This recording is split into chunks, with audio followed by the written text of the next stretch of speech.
السلام علیکم ورحمۃ اللہ وبرکاتہ. وعلیکم السلام ورحمۃ اللہ وبرکاتہ. مفتی صاحب کاروبار کے لیے کوئی وظیفہ بتا دیں, کام کے لیے اور اپنے مکان کے لیے بھی. اپنا مکان بنانا کوئی ضروری نہیں ہے, میرا اپنا ذاتی مکان نہیں ہے, تم مجھ سے وظیفے مانگ رہے ہو. کرائے پہ رہو, مزے اڑاؤ, اور کیا. اپنا مکان تو بے وقوف لوگ بناتے ہیں. بہت پیسہ دے دیا اللہ نے اضافی, تو پھر بنا لو, ادھر ادھر ضائع ہو جائے گا. چلو اپنا مکان بنا لو, ورنہ مکان پہ بے وقوف لوگوں کا کام ہے یار. مجھے سب سے زیادہ ضرورت ہے اپنے مکان کی, کیونکہ میرے تو بچے بھی ماشاء اللہ ہول سیل کے حساب سے, اور گھر بھی. تو مجھے ضرورت نہیں, مسافر خانہ ہے یار. آپ کہہ سکتے ہو بچے کہاں جائیں گے پھر, آپ مر گئے تو یہ تو کرایہ کون, تمہارا باپ دے گا. یہ کراچی میں تو ہر بات میں باپ کو لے جاتے ہیں بیچ میں. تو بھائی اللہ نے اضافی پیسہ دیا تو کوئی پراپرٹی بنا کے چھوڑ جاؤ, وہ بیچ کے کر لیں گے کچھ. کہ مگر کرائے پہ رہنے کا جو مزہ ہے وہ اپنے مکان میں مزہ نہیں ہے. کرائے میں رہنے کا مزہ ہے کہ واٹ لگاؤ اس کے مکان کی, حقیقت ہے. اپنے مکان کا نلکا بھی ٹوٹتا ہے نا, غم ہوتا ہے. مالک مکان نے کروڑوں روپے لگا کے گھر بنایا, تم تھوڑا سا کرایہ دے کے اس میں انجوائے کرو, ٹھیک ہے نا. کئی سال کرایہ دیتے رہو گے, اس کے کروڑوں روپے پورے نہیں ہوں گے, اور تمہاری ایج پوری ہو جائے گی اور تم قبر میں چلے جاؤ گے. پھر تم بولو گے خام خامے میں نے کروڑوں روپے لگا کے اپنا ذاتی مکان میں خرچ کیا, مجھے کیا پتا تھا اتنے تھوڑے سے دن رہنا ہے. تو ہم تو جب بھی گھر میں جاتے ہیں ہم یہی سوچتے ہیں پتہ نہیں کل صبح اٹھیں کہ نہ اٹھیں. کیا خیال ہے بھائی, زندہ رہیں کہ نہ رہیں. ابے ان دیواروں سے کیا دل لگانا ہے یار, کیا دل لگانا ہے اینٹوں سے. میری اینٹ ہے, میری ٹائل ہے, بھاڑ میں جائے تیری اینٹ. زندگی ہے کتنی تھوڑی, بہت زیادہ جی لیے 80 سال نکال لیں گے. بولے تو پراٹھے جس اسپیڈ سے ہم کھا رہے ہیں مجھے نہیں لگتا میں 80 سال تک رہوں گا. صحیح ہے نا. ہم کہتے ہیں پراٹھے کھا کے مر جانا, یہ بغیر پراٹھوں کے 80 سال تک زندہ رہنے سے بہتر ہے. اللہ بچائے. ویسے جب مرنے لگتا ہے پھر آدمی یہ نہیں سوچتا, پھر کہتا ہے یار خیر. وہ ہے نا, ایک آدمی کہتا تھا اللہ زندگی سے موت ہی بہتر ہے.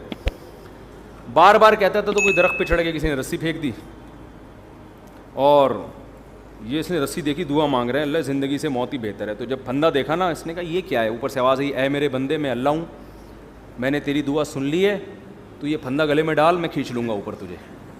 تو کہتے ہیں اللہ یہاں تو کوئی مذاق بھی نہیں کر سکتا. تو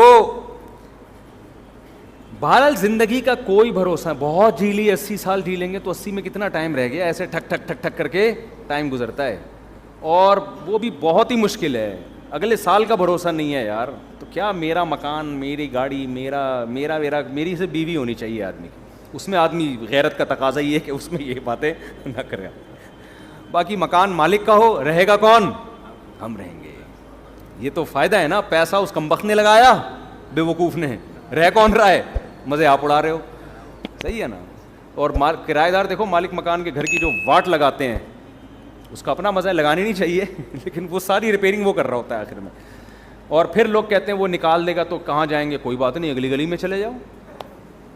وہ بھی مسافر خانہ, یہ والی گلی, وہ والی بھی, وہاں سے بھی لاش اٹھے گی ایک دن, جنازہ وہاں سے بھی. بلکہ کرائے کے گھر میں اور آسانی ہے کہ جہاں چاہو رہو. اب دیکھو میرے پاس آپشن ہے, میں لاہور میں جا کے رہوں, کہ میں فیصل آباد میں جا کے رہوں, تو میں اسلام آباد میں جا کے رہوں. میرے پاس آپشن ہے. جن کا ذاتی گھر ہے ان کو تو بیچنے میں اتنا ٹائم لگے گا. ہم نے ادھر نوٹس دیا بھائی ہم جا رہے ہیں, اور پتلی گلی سے نکل لو. مسافر خانہ ہے, چلتے پھرتے ہی مر جاؤ گے بھائی. تو کہیں بھی ہمارا اسٹے نہیں ہے. یہ رہنے کی جگہ بے وقوفوں کے رہنے کی جگہ ہے. جو دنیا کا پرلے درجے کا انٹرنیشنل بے وقوف ہے, گدھا ہے, وہ اس دنیا کو سمجھتا ہے کہ رہنے کی جگہ, جس میں تھوڑی سی سینس ہے نا, پی کے نہیں آیا ہے, اس کو پتہ ہے یہ رہنے کی جگہ نہیں ہے, دل لگانے کی جگہ نہیں ہے. یہ بے وقوف اور گدھے ہیں جو ان اینٹوں سے دل لگاتے ہیں. پھر بھی میں کہتا ہوں بہت پیسہ ہے تو بنا لو. ایسا نہ ہو جن کا بنا ہوا گھر ہے وہ پھر کہیں کہ ہمیں بے وقوف کہہ دیا مفتی صاحب نے. ان کے بارے میں تعویل کرتا ہوں کہ ان کے پاس اتنا پیسہ تھا کہ انہوں نے کھا بھی لیا, پی بھی لیا, شادیاں بھی ہو گئیں, بچے بھی ہو گئے. اب ان کو سمجھ میں نہیں آ رہا ہے, انہوں نے کہا چلو گھر بنا لیتے ہیں. اس کا فائدہ یہ ہوگا کہ بچوں کے کام آ جائے گا پراپرٹی. حدیث میں یہ ترغیب ہے کہ اگر اللہ نے آپ کو پیسہ دیا, نہیں دیا تو ٹینشن نہ لو, اللہ پہ توکل کرو, اللہ نے آپ کو کھلایا, بچوں کو بھی کھلائے گا. لیکن صحیح حدیث ہے, اگر اللہ نے پیسہ دیا ہے تو پھر حدیث میں ترغیب ہے بچوں کے لیے چھوڑ کے جاؤ, بچوں کو لاوارث مت کرو. تو کچھ اتنا تھوڑا بہت بچا لیں بچوں کے لیے. اس کا طریقہ ہے پلاٹ لے کے ڈال دیں. سمجھتے ہو, پلاٹ لے کے ڈال دیں, اس کی قیمت زیادہ تیزی سے بڑھتی ہے. جب آپ مریں گے تو وہ بہت اوپر جا چکا ہوگا, بچوں کے کام آ جائے گا. تو ورنہ بعض دفعہ ایسا ہوتا ہے کہ بچے رل رہے ہوتے ہیں, پاؤں میں پہننے کی چپل نہیں ہوتی ان کے پاس. تو اگر اللہ نے مال دیا ہے تو پھر بچوں کے لیے کچھ آپ کو بنا کے جانا پڑے گا. سمجھتے ہو. تو اس نیت سے کوئی کر لے تو ٹھیک ہے. یہ پتہ نہیں کہاں سے بات آئی تھی, یہ سوال پوچھا کیا تھا, ہم نکل کدھر کو لیے ہیں. کاروبار کا وظیفہ, مکان کا وظیفہ تو میں نہیں بتاؤں گا, ذاتی مکان ضرورت ہی نہیں ہے. کیا کاروبار کے لیے میں وظیفہ بتا دیتا ہوں. وہ وظیفہ یہ ہے کہ صبح اٹھ کے جاگنگ کرو, پہلے تو فجر کی نماز پڑھو, پھر جاگنگ کرو, پھر پٹھان روٹے کے 2 پراٹھے کھاؤ. اس سے آپ کو ملے گی موٹیویشن. جب کاکڑ دن نہ ہو جائے گا. کاکڑ دن نہ سمجھتے ہو؟ نئے نئے لوگ آتے رہتے ہیں, پرانے بور ہو جائیں گے. دیکھو قوالی جب شروع ہوتی تھی نا, شروع میں آرام آرام سے چلتا ہے, قوالی میں آرام آرام سے چلتا ہے نا, ایک ہی سر میں ہوتے ہوتے پھر کاکڑ دنہ ایک دم جوش میں آتا ہے. تو کاکڑ دنہ کا مطلب یہ ہوتا ہے ایک دم ہٹو بچوں کام ہو جائے اور ایک دم طبیعت میں جوش آ جائے. تو صبح فجر کی نماز پڑھو, پھر اس کے بعد کرو طبیعت سے جاگنگ, خوب پسینہ نکالو. پراٹھے نہیں کھاؤ, جو مرضی کھانا ہے کھا لو. اس تو ہو جائے گا, کیا ہو جائے گا, کاکڑ دنہ. آپ کی اسپیڈ بڑھ جائے گی. پھر آپ پلاننگ کرو میں نے کرنا کیا ہے, اور تہجد میں 2 رکعت پڑھ کے اللہ سے دعا بھی مانگ لو کہ اللہ مجھے رزق دے. حدیث میں آتا ہے اللہ تعالیٰ رات کے آخری حصے میں آسمان دنیا پہ آ کے کہتے ہیں حل میں مسترزقن ارزق لا, کوئی ہے روزی طلب کرنے والا, میں اس کو روزی دوں. تو وظیفوں میں ٹائم ضائع کرنے کے بجائے اس وقت 2 رکعت پڑھ کے اللہ سے کیا مانگ لو, روزی مانگ لو.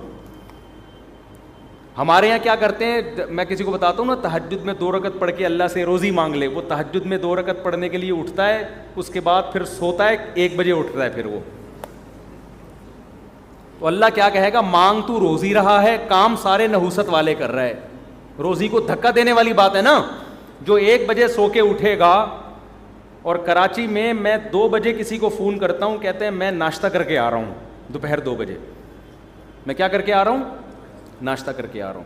تو کاروبار گیا کہاں, تیل لینے. آپ کہہ سکتے ہو کہ میں فجر کے بعد جاگنگ کر کے رات کو تہجد میں 2 رکعت پڑھ کے اللہ سے دعا مانگوں گا, پھر فجر کے بعد جاگنگ کروں گا, پھر آپ کے مشورے پر 2 پراٹھے کھاؤں گا. اور کاکڑ دن 2 پراٹھے, یہ ویسے ہی کہہ رہا ہوں میں, مزہ آتا ہے کہنے میں یار, پتہ نہیں کیوں پراٹھے میں. باقی آپ جو مرضی کھاؤ, پراٹھے تو نقصان دیتے ہیں لیکن جو مرضی کھاؤ. اس کے بعد پھر میں جب یہ سارے کام کروں گا, میں دکان جاؤں گا تو میرے علاوہ کوئی بندہ شاپ پہ ہوگا ہی نہیں. تو کاروبار کیسے چلے گا صبح صبح؟ صحیح حدیث ہے بورک لامتی فی بکورہا, اللہ نے میری امت میں صبح کے وقتوں میں برکت. یہ میری بھی روٹین خراب ہوئی ہوئی ہے, میری اپنی روٹین بھی خراب چل رہی ہے کراچی کی وجہ سے, لیکن اس کو سیٹ کرنے کی ضرورت ہے. تو صبح حدیث میں آتا ہے اللہ نے برکت رکھی ہے. اب لوگ کہتے ہیں ہم جب صبح دکان پہ بیٹھیں گے تو ہمارے علاوہ اس پوری کائنات میں کوئی بھی نہیں ہوگا, تو کسٹمر ہوگا ہی نہیں, تو کاروبار چلے گا کہاں سے؟ تو بھائی صبح اٹھنے کا مطلب ضروری نہیں کہ دکان پہ جا کے بیٹھ جائیں. صبح آپ کاروبار کی پلاننگ کرنا شروع کر دیں بیٹھ کے. آپ انٹرنیٹ پہ بیٹھ جائیں کہ یار کیا چیز پروڈکٹ مارکیٹ میں چل رہی ہے جو سستی اٹھا کے مہنگی بیچ سکتا ہوں. کاروبار کا مطلب دکان میں بیٹھنا تھوڑی ہوتا ہے, پلاننگ بھی تو کرنی ہوتی ہے نا. کیا ہو گیا؟ تو صبح آپ بیٹھو, جب جاگنگ کر کے پراٹھے کھاؤ, چائے شائے نہیں پی لو تو بھی غلط ہے, لیکن پی رہے ہیں تو کیا کریں. تو جب آپ بیٹھ گئے تو اس کے بعد پھر آپ کیا کرو, پلاننگ کرو. پلاننگ کیسے کرو؟ ایک ڈائری لو اور پین لو. دیکھو یہ انسان کی نیچر ہے, میں نے بارہا تجربہ کیا ہے. موبائل کی ڈائری میں جب آپ پلاننگ کرتے ہو آپ کا دماغ نہیں چلتا. یہ کچھ قدرت کی طرف سے یہ ہے. دماغ انسان کا جب ہی چلتا ہے جب اس کے ہاتھ میں قلم ہو. اٹھائیے نا, قرآن میں بلا وجہ نہیں اٹھا لی. میں نے دیکھا ہے کہ میں اگر کمپیوٹر پہ کچھ لکھ رہا ہوتا ہوں نا, کوئی دماغ جیسے کتاب لکھنی ہے, کوئی مضمون لکھنا ہے, زیادہ دماغ نہیں چلتا کمپوزنگ میں. ادھر آپ نے پین اٹھایا اور ڈائری اٹھا کے لکھنا شروع کیا, دماغ چلنا شروع. پھر اس کو بے شک کمپوز کرا لو بعد میں. تو آپ پین اٹھاؤ, ڈائری اٹھاؤ اور لکھو کہ یار میں نے کاروبار کرنا کیا ہے. ہو سکتا ہے 6 ہفتے تک آپ سوچتے ہی رہو اور آپ کی سمجھ میں کچھ بھی نہ آئے. تو پھر آپ یہ سوچو کہ میں اپنی سمجھ میں لانے کے لیے کیا کرنا ہے پہلے میں نے, کہ میری سمجھ میں کچھ آئے. تو آپ یہ جملہ لکھو گے سوچ بچار کے کہ یار اس کے ماہرین سے میں نے مشورہ لینا ہے. سمجھتے ہو میں نے کیا کرنا ہے؟ کباڑ کا کام ہے آپ کا, تو کباڑ کے ماہرین سے کیا کرنا ہے؟ مشورہ لینا ہے. وہ مشورہ دیں گے نہیں آپ کو. پاکستان میں ایسا ہوتا ہے کہ کسی کو کوئی بزنس آتا ہے تو مشورہ دے گا نہیں, دے گا تو غلط مشورہ دے گا. جب آپ اس کے پاس جاؤ گے کہ کاروبار چل ہی نہیں رہا, رو رہے ہیں یار ہم تو کچھ ہے ہی نہیں, حالانکہ کروڑوں روپے کما رہا ہوگا, اس کو یہ ہوگا کہ یہ بھی نہ شروع کر دے کہیں.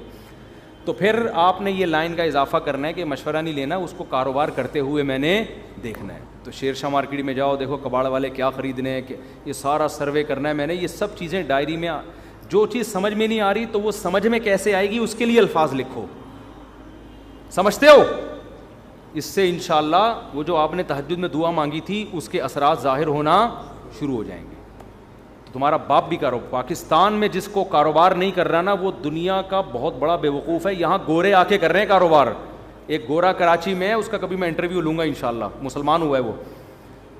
اس نے کہا ہے کہ کراچی جس کی آبادی کتنے کروڑ ہو گئی, 2.5-3 کروڑ, وہ تو گورنمنٹ غلط وہ بتاتی ہے, زیادہ آبادی ہے,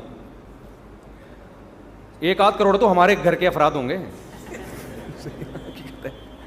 تو اتنی آبادی ہے. مجھے ایسا لگتا ہے کراچی کی جو آبادی کو کاؤنٹ کیا, میرے بچے نکال کے کاؤنٹ کیے ہیں ان لوگوں نے, مجھے ایسا لگتا ہے. تو اتنی بڑی آبادی میں تو بھی اگر کسی کا بزنس, یورپ تو ترستا ہے ایسی آبادی کے لیے, سمجھتے ہو؟ گورے ترستے ہیں یار ہمیں ایسا کراؤڈ ملے کہیں ہم بزنس کریں. یہاں گورے آ کے کروڑ پتی بن گئے ہیں کراچی میں. تو کراچی میں اگر کسی کا کاروبار نہیں چل رہا ہے, اس کا مطلب وہ کاروبار کے علاوہ دنیا کا کوئی اور کام کر لے, وہ پھر کہیں بھی نہیں چل سکتا. میں نے صدر میں دیکھا گرمیوں میں ایک آدمی کولر لے کے بیٹھا ہوا ہے ٹھنڈے پانی کا, لاکھوں روپے کماتا ہے اس سے, کیونکہ صدر میں پانی چاہیے ہر آدمی کو. وہ کولر لے کے بیٹھا ہوا ہے, پلا رہا ہے, لے بھی پی لے, سارا دن 5 روپے کا پتہ نہیں 10 روپے کا گلاس بیچ کے اسی سے ٹھیک ٹھاک. گنے کے رس والوں نے پراپرٹیاں خرید لی ہیں یہاں پہ, گٹکے والے بحریہ ٹاؤن میں گھر لے رہے ہیں. جب آبادی زیادہ ہوتی ہے تو بزنس چھانگا مانگا کے جنگلات میں تھوڑی ہوگا, بزنس تو یہی ہوگا. سبزی منڈی میں جا کے دیکھو کیسے کروڑ پتی, ٹماٹر بیچ کے ارب پتی بن گئے ہیں. تو کراچی میں تو آپ نے مائنڈ استعمال کرنا ہے, کھوپڑی استعمال کرنی ہے, تو کھوپڑی بھی استعمال کرو, اور رات کو بیٹھ کے تہجد میں اللہ سے 2 رکعت پڑھ کے دعا مانگو. صبح دوڑو, اس لیے میں کہہ رہا ہوں کہ اگر صبح دوڑے نہیں تو پھر کیا ہوگا کہ سستی میں پڑے ہی رہو گے. شیر شاہ کون جائے کباڑ میں جا کے, اور اگر گئے تو کمر میں درد, گھٹنے میں درد. اور اس نے کہا کہ یار یہ ذرا اسٹیل تھوڑی سی اٹھائی, اور جس زاویے سے اٹھائی قیامت تک کے لیے ویسے ہی ہو گئے. ایک صاحب نے مجھے اپنا واقعہ سنایا, کہہ رہے میں حج کرنے کے لیے گیا, ان کی عمر 50 سے اوپر تھی, سچا واقعہ ہے. کہتے ہیں میں حج کرنے کے لیے گیا تو پہلے چکر میں رمل کرنا پڑتا ہے نا, تھوڑا اکڑ کے. کہہ رہے میں نے یوں کیا تو میں یوں ہی ہو گیا, کیونکہ عادت ہی نہیں تھی ورزش کرنے کی, چلنے پھرنے کی. کہہ رہے ہیں ایسا پٹھے میرا پہلے جھٹکے میں ہی اٹکے ہیں, اکڑے ہیں, کہ اس کے بعد میں کافی ٹائم لگا دوبارہ نارمل کنڈیشن میں آنے میں. مالشیں ہوئی, پتہ نہیں میڈیسن لیے, پھر جا کے وہ رمل ہی رہا ان کا. اب تک میرا خیال ہے رمل ہی ہوتا رہا ان کا, گھر میں بھی رمل کرتے ہوئے آئے ہو. تو یہ حال ہو جاتا ہے انسان کا. تو اس لیے میں کہہ رہا ہوں صبح دوڑو گے تو ذرا فائدہ ہوگا.